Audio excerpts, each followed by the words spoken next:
حضرت لقمان حکیم نے اپنے بیٹے کو کہا 3 نصیحتیں تجھے کرنے لگا ہوں، یہ 3000 نصیحتوں کا خلاصہ ہے، اور ان میں بھی 2 کو یاد رکھنا، 1 کو بھول جانا۔ تو بیٹا ہمہ تنگوش ہو گیا، تو حضرت لقمان بولے جو نیکی کی ہے اس کو بھول جانا، جو نیکی کی ہے اس کو بھول جانا، اور موت کو اور اپنے رب کو یاد رکھنا۔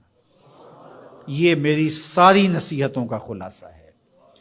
جو نیکی کی ہے وہ بھول جانا، چاہے وہ کسی شخص کے ساتھ کی ہے، چاہے وہ نیکی عبادت کی صورت میں ہے، چاہے وہ ریاضت کی شکل میں ہے، خدمت انسانی ہے، کسی رشتہ دار کے ساتھ نیکی کی ہے، تو کہا بھول جانا جس طرح کی ہوئی نہیں ہے۔ حضرت معاذ بن جبل رضی اللہ تعالیٰ عنہ حضور کے روضہ انور کے سامنے بیٹھ کے رو رہے تھے۔ حضرت عمر گزرے تو پوچھا اے معاذ کیوں رو رہے ہو؟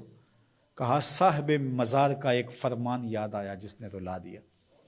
کہا وہ کیا فرمان ہے؟ کہا ایک دن حضور نے کہا تھا ادنا سی ریا بھی شرک ہے، تھوڑی سی ریاکاری بھی شرک ہے۔ اللہ صرف اس عمل کو قبول کرتا ہے جو محض اس کے لیے کیا جائے۔ تو نیکی خالص اللہ کے لیے کریں گے تو قابل قبول ہے۔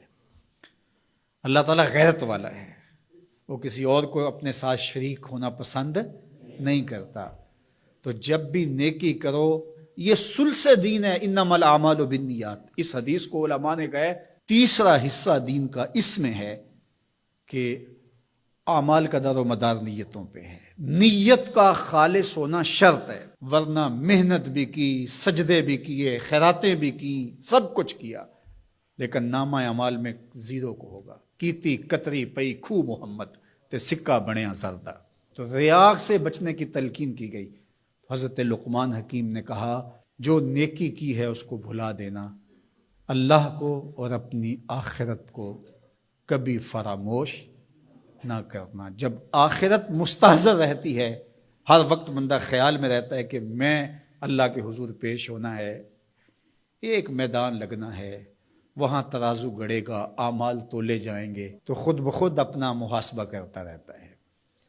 یہاں وہ کچہری خرید سکتا ہے، عدالتیں خریدی جا سکتی ہیں، تھانے یہاں بک جاتے ہیں، یہاں منصف بک جاتے ہیں، لیکن وہاں اللہ کی پولیس نہیں بکے گی، وہاں کے تفتیشی نہیں بکیں گے، وہاں کے تھانے، وہاں کی کچہریاں نہیں بکیں گی، وہاں ترازو پورا وزن تولے گا۔ یوم تبلی السرائر فما لہ من قوت ولا ناصر۔